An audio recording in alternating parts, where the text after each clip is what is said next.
all the best to you for your exams win. Okay, நம்ம இன்னைக்கு பார்க்க போகிற சப்ஜெக்ட் வாக்காளர் தினம் 25/1 எவ்ரி இயர். அதாவது ஜனவரி மாதம் 25ஆம் தேதி வாக்காளர் தினம் கொண்டாடப்படுது. இது கொண்டாட ஆரம்பித்த இயர் தான் நம்ம ஞாபகம் வச்சுக்கணும். எப்பவுமே டெஸ்கிரிப்டிவ் டைப்லேயும் சரி, அப்ஜெக்டிவ் டைப்லேயும் சரி, சில கீவேர்ட்ஸை வந்து நல்லா ஞாபகம் வச்சுக்கிட்டா ஒரு பிரச்சனையும் இருக்காது. எக்ஸாம்ஸில் எல்லாமே கிளியர் பண்ணலாம். 2011 இதுதான் ஒரு வெற்றிக்கான படி.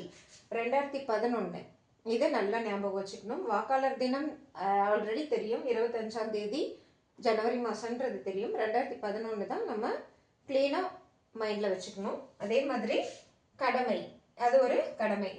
வாக்கு செலுத்துறது ஒரு கடமை. அந்த தினத்தை இதுக்காக தான் கொண்டாடுறாங்க. அதாவது வாக்காளர் சேர்க்கையை ஊக்குவித்தல். அதாவது 2021, 22 பார்த்தீங்கன்னா இளைஞர்கள் முதல் நிலை வாக்காளர்கள் வந்து வாக்களிக்காமே இருந்தாங்க. இந்த மாதிரி விஷயத்தையும் தெரிஞ்சு வச்சுக்கணும். அப்போ தான் டெஸ்கிரிப்டிவ் பேப்பரில் நம்ம பர்ஃபார்ம் பண்ண முடியும். ஓகே, அதுக்கு முன்னாடி நம்ம அந்த டெஸ்கிரிப்டிவ் பேப்பரை வந்து அப்படியே ப்ராசஸ் பண்ணணும் இல்லைங்களா? அதுக்காக தான் இந்த கீவேர்ட் மட்டும் ஞாபகம் வச்சுக்கணும்னு சொல்கிறேன். இதுதான் exam trick. Okay, second one தகுதி. 18 வயது இந்திய குடியுரிமை. இது நீங்கள் எழுதும் போதே செகண்ட் டைட்டிலாக போட்டு எழுதும் போதே டிஸ்கிரிப்டிவ் பேப்பரில் சொல்கிறேன். 18 வயது இந்திய குடியுரிமைன்னா அதுக்கப்புறம் வர்ற பேசேஜஸ் வந்து உங்களுக்கு தானாக ஞாபகத்துக்கு வரும். சில கீ பாயிண்ட்ஸும் உங்களுக்கு எக்ஸ்ட்ரா ஞாபகத்துக்கும் வரலாம்.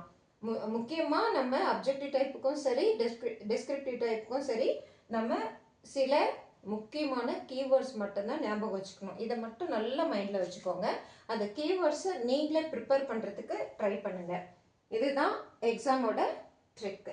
2011 தகுதி, கடமை 5 ஆண்டுகளுக்கு ஒரு முறை நடைபெறுதுன்னு தெரியும். அதுக்கப்புறம் சப்டைட்டில்ஸு அந்த பேசேஜ் வரும் டிஸ்கிரிப்டிவ் டைப்பில். அதே அப்ஜெக்டிவ் டைப்னா நம்ம தேடி தேடி நோட்ஸ் எடுக்கணும்.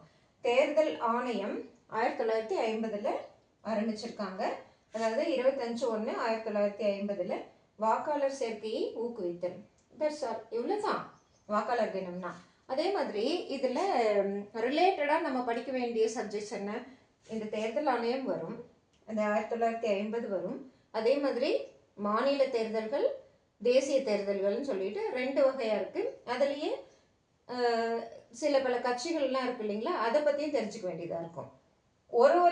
அதாவது வாக்காளர் தினத்துக்கு கூட ரிலேட்டடாக இருக்கிற சப்ஜெக்ட்ஸு தேர்தல் ஆணையம், தேர்தல்கள், கட்சிகள்.